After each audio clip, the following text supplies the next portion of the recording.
So about 20 somewhat years ago, my father got me a piece of software called Cool Edit Pro, and I used this software to kind of get myself into mixing and recording a little bit. I found this software really neat. It was basically you could record audio into your computer via your Sound Blaster 16, you can cut the audio, you can move it around, you can apply effects, and one of the effects was reverb.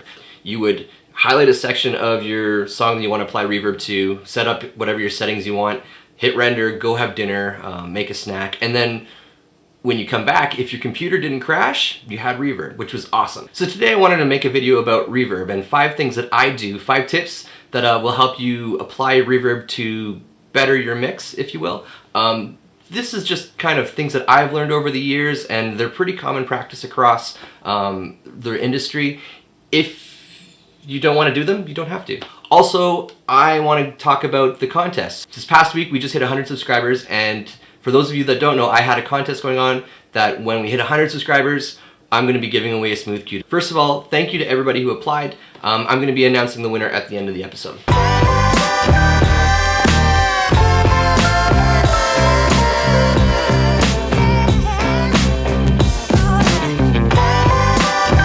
Okay, so let's talk about what reverb is. Reverb is a plugin that we use. It's a delayed plugin. It's actually hundreds of delays that emulate the reflections of a room or a space. And we can use this to create depth for a mix. But you have to be careful with reverb, because if you apply too much reverb, you can introduce a lot of comb filtering issues. And that's just basically when you delay the signal and then you sum it against itself, it's going to start to introduce what's called destructive interference, and this can thin out your mix. So you have to be careful on how you apply reverb.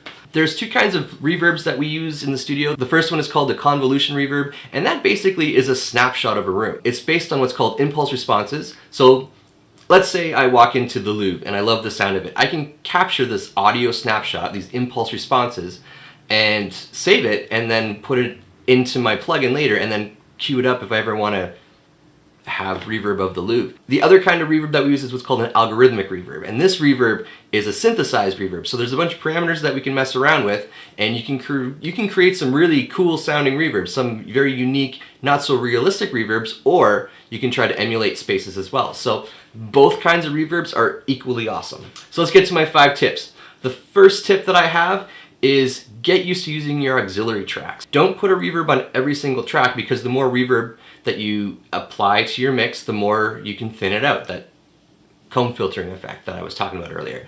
What you would do is you would create an auxiliary track, or maybe a couple that you want to use for your reverbs, put the effect on those, and then you would send whatever tracks you want into that auxiliary. So you're creating a send and return. But it also creates a more natural sound in your reverbs, because you're using one unit, everything's being played off of one kind of effect, whereas if you're trying to match that reverb on multiple channels, there's just more room for it to phase and not do exactly what you want it to. So tip number 2 is don't be afraid to put an EQ on your auxiliary track with your reverb. You can use that to get rid of the frequencies that you don't need. Be selective of what range of frequencies you want on your reverb. And this is kind of important when you're doing something like drums. If you have reverb on a lot of your low mids and your low tones, you might start to get kind of a washed out, low, muddy kind of tone.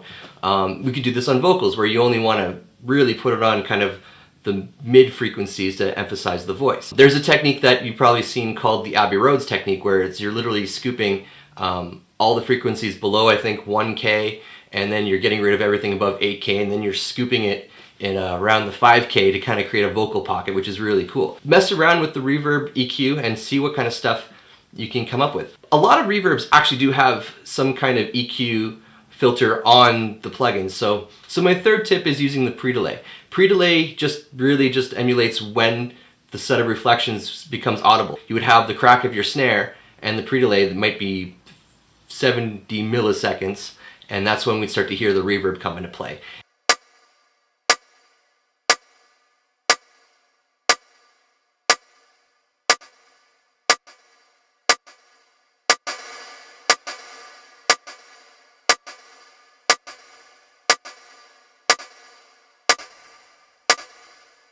If you think of it, if let's say you go to a mountain, let's say you go to the mountains and you want to emulate that kind of space. Well, when I yodel, it's going to take a specific amount of time from that sound to leave my face bounce off a mountain and come back. That's what the pre-delay is emulating. It's the space between the original source and then when the reflections come back at us. It's also really important if you want to keep the reverb off of an original source, just to kind of let it stand out a little bit more if it's a focused instrument, if you want to keep it more forward. So for example, again, a snare is a really great example. You don't want to have a lot of reverb happening the second that the snare hits the skin. You might want to have it delay a little bit so the snap is clean and then we can hear the reverb.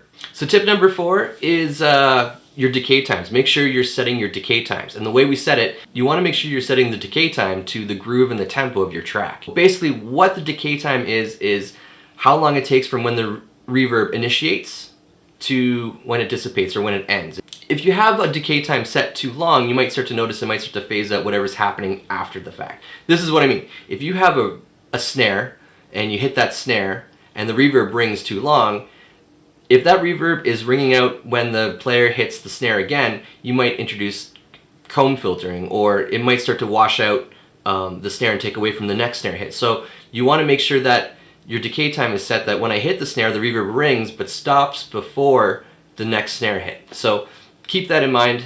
It can make a huge difference on the groove and the feel of your track.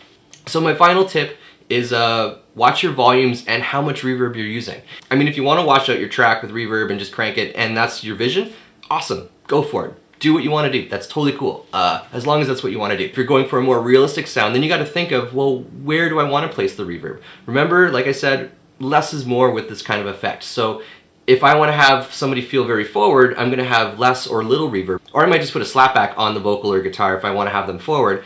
And then the instruments that are farther back, or I want to make it perceived that they're farther back, then I might have more reverb and I might actually use that EQ to roll off a lot of those higher frequencies that I don't want anymore. Also, don't be afraid to automate your reverb track. So if there's parts where you want to have a lot of reverb and make it feel bigger, you might want to raise it, but then you might want to lower it through a verse or something that's not distracting. So your automation tools can be really helpful with the reverb.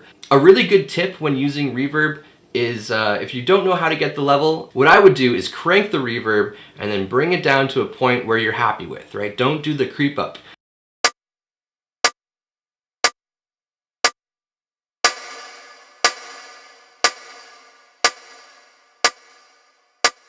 Every time we boost something, our brains will get more excited than if we were to cut something. So if we boost something, we really like it, we might want to boost it again and then keep boosting it. And then at that moment we might love it, but when we come back we might absolutely hate it. So start high and then bring yourself to a comfortable level. Those are my 5 tips. I hope they help you. If you have other tips, please leave them in the comments. I would love to read them because reverb is one of those things that you can spend a day and just going through all the cool effects and all the different presets and everything like that and just have a blast with reverb. So let me know what you think. Let me know what you do, how you apply it. I would love to hear what you have to say. Let's get to the contest. Let's talk about the giveaway. First of all, I want to take the time and thank everybody who has liked the videos, subscribed to the channels, who has taken the time to leave comments. I loved reading them. I love the interactions. When I started this channel, I didn't know how many videos I wanted to do, how long I wanted to do this for. I was totally happy with getting 20 subscribers, but now that I hit 100 subscribers, I want to do more and I want to really grow this channel. So everybody that has subscribed already will be entered in future contests, and I want to do more of them. I want to try to hit 200, 400, maybe 1,000. Anyways, the winner of the Smooth Q is Stephen Holler. So thank you very much. So I'll reach out and I'll get this shipped off. Like I said, once again, thank you very much. If you like this channel, please like and subscribe, tell your friends. Let me know what you guys think of other kinds of videos that you would like me to produce. If you want me to do things like more gear review stuff, if you want me to do more giveaways. And like I said, thank you very much once again, and I'll see you guys soon.